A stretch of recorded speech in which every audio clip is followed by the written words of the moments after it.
Okay, so I am now coming to the point where I'm writing. I have like 3 more chapters that have been written that are from the original book. 3 more chapters, and they're sketchy. So it's almost like straight writing now. Last night when I wrote chapter 41, the second scene is completely new. And I have so many ideas. This is going to be a really fun time putting this new ending together. I have all these ideas. The hardest part for me is I can't let it drag out too much longer because it's already 40 chapters, right? But I'm hoping to make a bunch of little scenes to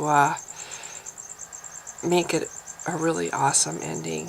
So it'll be fun. The second scene that I wrote in this chapter 41 involving Pony. For all you people who have moms or dads, but I think it's a girl thing, who like to collect angels. My mom does, or she did before she got sick. She has an angel collection. In fact, I'm going to see if I can find one. Hang on. Okay, I wasn't able to find it, but my mom has this beautiful, actually it's an angel that I bought for her. It's Gabriel, and it's gorgeous. But now that she's more or less in a home, I have all her stuff, and I think Gabriel might be in storage, but he's a really gorgeous figurine. And of course I don't have any of these angels of hers out because, but what's funny is when I think about it, if my story is true, if the tales are true, all angel figurines are artwork that's inspired by the appearances of Pony when he was investigating the earth. So anytime you see an angel figurine, atheist, it's not really an angel, it's an elf who had a magical accident. That's why he has wings, and he likes to explore other worlds. And he came to Earth a couple times, and hey. So those angel figurines are just artistic renderings of Pony. So anyway, here's chapter 41. Song of Mornius, chapter 41. Galen ducked to avoid a route Ross' machete had missed. Peering ahead between the moving shapes of his companions, he could see how the tunnel opened up ahead, how less and less the forest intruded from above. Even Avalar at his side could move more freely now at a half-crouch, her left arm swinging above her massive scabbard. The light of his staff caught a gleam from her wide-set eyes, a metallic glimmer, as if her courage had hardened to the same steel as her sword. He smiled at her potency, at how, even near this magic dead mountain, she and the stone conducted power to each other, joining magic to magic, strength to strength. He found himself longing to be as one with his environment as she was, to have the raw natural energy of a whole world reinforcing his bones. Ahead, Tarek paused to look back. Filrena Vlyn, unaware he had stopped, continued on after Roth and the guards, her steps hesitant, as if all on her own she might topple. But Tarek stood still, looking back with concern on his face, the glow of Mornius in his gaze as Galen approached. Squinting, Tarek cocked his head, rubbed at his eyes with his arm. "Do you need to rest, Galen?" he asked quietly. "You're falling behind, and we need your—" Thunder, low and ominous, cut him off. The walls beside him fretted and shook. Staggering, he saw Tarek flick a glance upward, his eyes going wide. "Galen!" Tarek shouted. "Run!"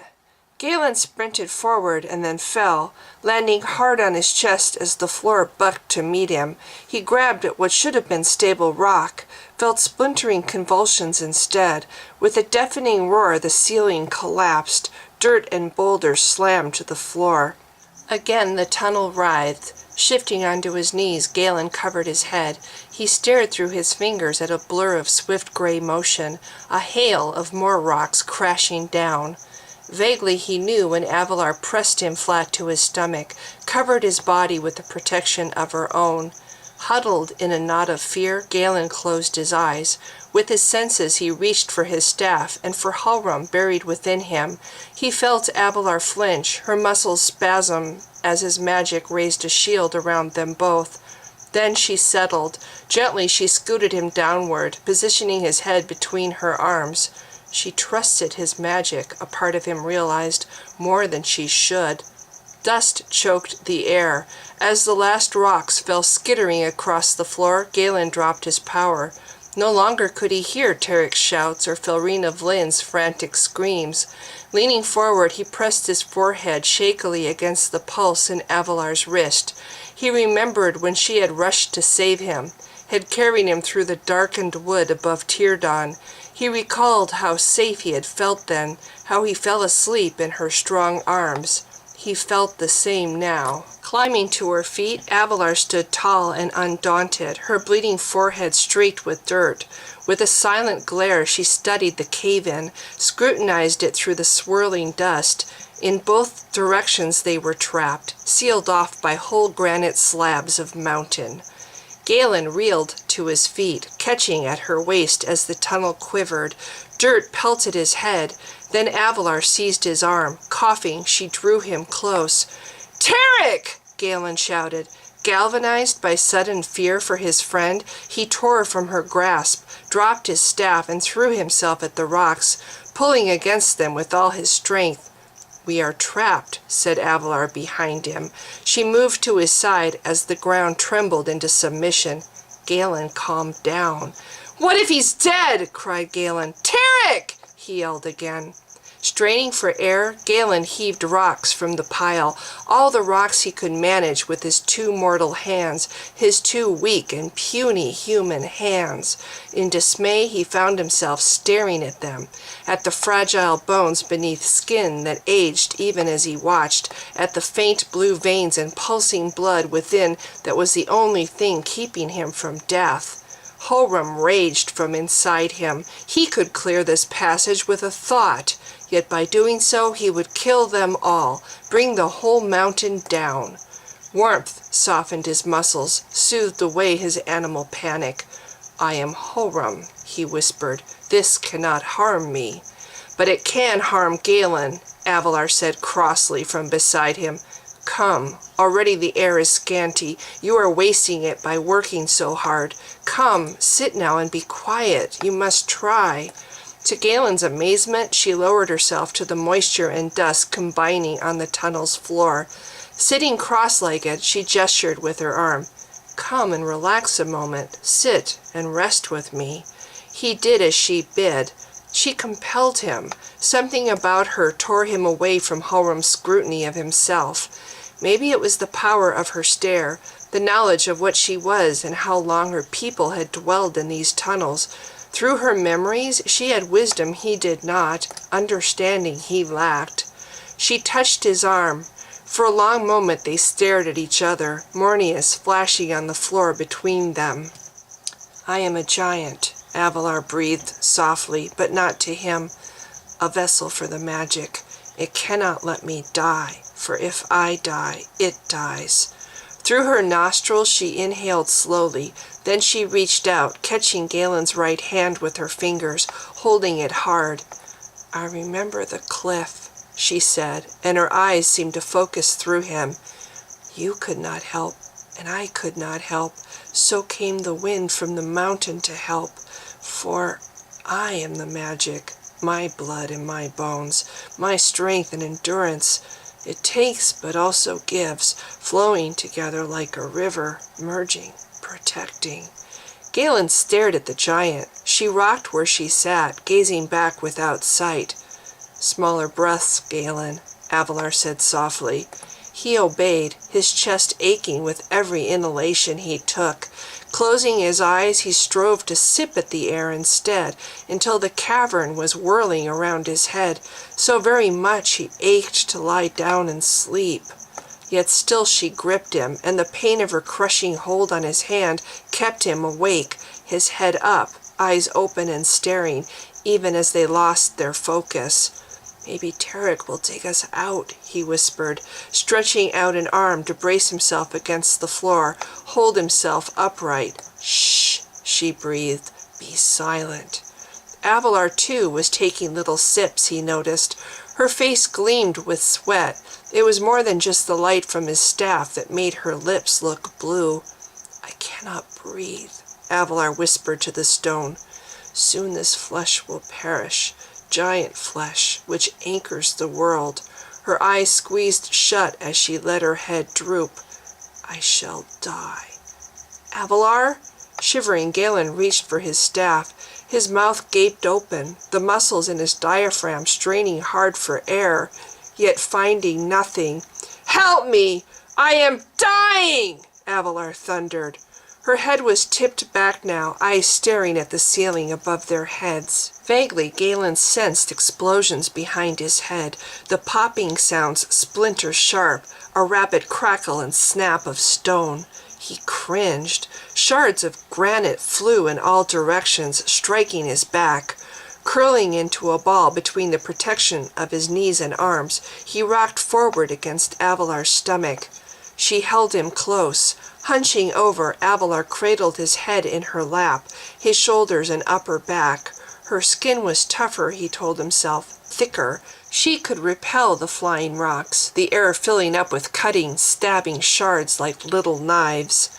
Below the sharp pops he heard a slow grinding, as if the massive slabs of the mountain's broken heart were shifting back and forth. With every tortured breath he took, they split down the middle, breaking into halves, then to quarters, and then the quarters breaking in half. He stared at a rock beside his hand, watched as in seconds it split itself, divided again, crumbling slowly into dust. The giant grunted above his head. He struggled in her grasp. No, he wanted to shout. Would have, if only he had the air. The flying debris was hurting her, cutting at her. Perhaps even as she held him so protectively, she was dying.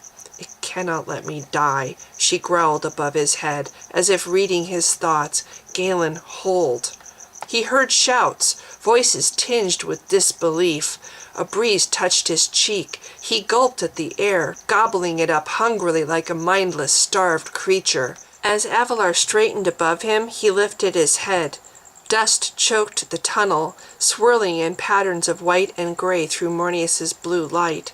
Trembling, the piles of boulders rendered to dust settled around them, tiny explosions still shaking their surface from deep within, like frosted pods of lathe fern when heated by the sun. Tarek stood behind two great piles, his head and upper torso visible. In stunned amazement, he gaped as the grainy piles slowly diminished before his eyes. Then, squinting hard through the explosions of dust, he looked up. Galen? He called softly. You two all right? Shakily, Galen climbed to his feet. Avalar, completely unscathed from the storm of granite shards, approached the ruin that remained of the boulders, piles of debris as high as her knees. She buried her hand into dust as fine as wheat flour, staring at her fingers as the particles, touched by her breath, floated into the air. She lifted her head and turned. Galen Laval! She held out her hand. Shall we rejoin our friends? Galen nodded slowly, his gaze on her face as he stooped to retrieve his staff.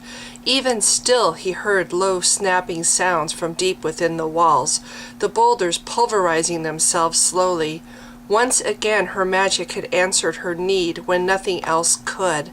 Before he could blink, she had him by the waist. With a flex of her arms, he was lifted over the still shivering pile of dust. Then Tarek had him, supporting him as he stumbled to the opposite wall. You're a mess, staff wielder, Tarek said with a laugh. He glanced up as Avalar joined them, slapping dust from her jerkin, from her sword's leather scabbard. Giant? Tarek eyed her closely. Are you injured? She shook her head. Leaning forward, she peered up the tunnel at Lord Argus, at the dark outline of Jurgen and the guards behind him. You saved my life, Galen told her. Your magic saved my life. Tarek glanced at him sharply, then followed his stare. That's not possible, Galen. Giants can't use their power. They simply are power. She did. Galen rubbed at his face. His thoughts were a whirl, clashing human, warder, human. With a grimace, he pressed at his temple. Who am I now? He asked silently. Halram or myself? He frowned at the thought. Let's get moving, Jurgen called from behind Argus's green light. This whole ceiling could still come down. Galen jumped at Tarek's touch, then nodded as he motioned him forward. From a distance he could hear a soft roar, the sound of water pounding through stone. Trembling, he started forward at Tarek's side, Avalar assuming her half-crouch behind them. "If she hadn't been there, you'd have saved yourself," Tarek said. "With Holrum." He nodded as they reached Felrina, then gestured her to walk ahead. "No?" Galen leaned forward, letting the weight of his upper body push him along. "Holrum's power would have brought this all down." "He wanted to, believe me, but—" Galen walked with his head lowered, his gaze turned inward. He could feel how Holrum coiled himself into readiness in his chest, could see how Mornius reflected that power, all the power Holrum had hoarded within the Skystone's crystal dimensions. For 600 years, Holrum had been working to restore himself, make himself stronger. So much power, Galen thought. Mornius would focus it, but he, with his fragile human flesh, would be its vessel, just as Avalar was for her magic. Just a taste of it weakened him and made him sick. He groaned at the thought. What would Holrum's full embrace do? He felt a chill. His mouth went dry as he stumbled behind Tarek. He fought to swallow, to quell his tremors. Tarek, turning, stared at him. "Galen?" He shook his head at his friend's concern. "Just dizzy," he managed, thinking. "Come on." Gently, Tarek clasped his upper arm to help him along. "We still have far to go, and Virgin's right. This tunnel's not safe." "Nothing's safe," Galen muttered under his breath. Nodding with exhaustion, Galen pulled from Tarek's grasp and again started forward, determined to walk on his own. Grinning, Pony leaned forward below the low dripping cover of the tropical fern. The recumbent human before him groaned as the brightness of dawn touched his lids. As Pony watched with amusement, the man thrashed himself awake. Then, like a nocturnal animal unfamiliar with the sun, he raised a shielding hand before his eyes. "What?"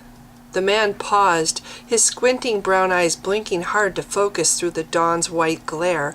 Wide-eyed, then, he dragged himself from the moist, leafy ground and sat back against a mossy boulder. Then his lips twitched. Reaching up in bewilderment, he picked at his lips, pulled long strands of sticky cobwebs from his lower lip and beard. "Where am I?" Pony stood and flexed his wings, enjoying the astonishment on the other's face at the sight. "Why, I do believe," he drawled, toying with the man, "this place would be a tropical island." With exaggerated movements, he pantomimed a spyglass and pivoted in a slow circle. "Water," he said. "Water there, and oh yes, over there too, and oh my, even more water beyond that hill. Yes, indeed, most definitely." He grinned at the human at his feet. "A tropical island." Blinking, the gray robe climbed shakily to his feet. Spreading his arms, he stared down at himself, at his tunic and robes, and the toes of his shiny black boots peeping out. "Am I dreaming?" he asked, looking up. Pony saw the human's gaze settle in rapt fascination on his wings. "Are you an angel?" he whispered. Pony laughed. "I haven't heard that word for a while," he said. "I find it interesting that you know it. Thomas, is that your name? Are you educated?" The man nodded. 5 years at Braemore University, he said proudly. "That is, I know where it is." Pony cut him off. He nodded at the clear, rippling pool beside the place where the priest had lain. "You have fresh water there. You have fish in the sea and sea cones in the sand. There is other food too if you search for it, fruits and beetle nuts. If you boil the grass, it is edible. I am leaving you with a few implements, a fire stick and a pot for boiling water, but now I must be away. There are others of you to relocate before the sun rises on Thalos. I'm starting with the lowest ranked members of your order. It is my hope these absences will go unnoticed for a while." "Happily," Pony added, glancing around. "Talankai's more than twice the size of your Earth. There are scores of places I can find to put you." The man blinked as he turned slowly. Dazed, he studied his surroundings. "My order?" he asked. "Religion, club, cult. Whatever you like to call it, said Pony. Oh, and don't be surprised if you start feeling guilt or remorse, for I have cleared your mind of its cobwebs. The spell the Vealer spirit had over you, it's broken. These kinds of spells caused a great deal of damage on your world. Happily on Talonkai they're the weakest of all magic. Soon you will grasp all the evil you have done. In fact, that would be a good time to consider composing an appeal for when you stand before the elves. Elves? Whirling from his scrutiny of the pool, the man's brown eyes sprang wide. Pony nodded, returning what he hoped to be an ominous stare. Indeed. Surely you have heard of the Seeker Elves in Meredith. They revere above all harmony and peace in nature. Little things like torture and cannibalism, I highly doubt they would be impressed, but don't worry, they do not execute people. Instead, should it go badly for you, you would be assigned a task to perform for the rest of your life. He nodded, then elaborated at the man's questioning look. Mucking stalls, cleaning the fish ponds, things of that nature. Pony grinned at the man's worried confusion. I am, by the way, he said, what inspired that silly belief on your world, all because of a visualization spell that went horribly wrong in my youth. With a laugh, he flared his wings wide. Can you believe it? I once thought it might be fun to fly like a bird.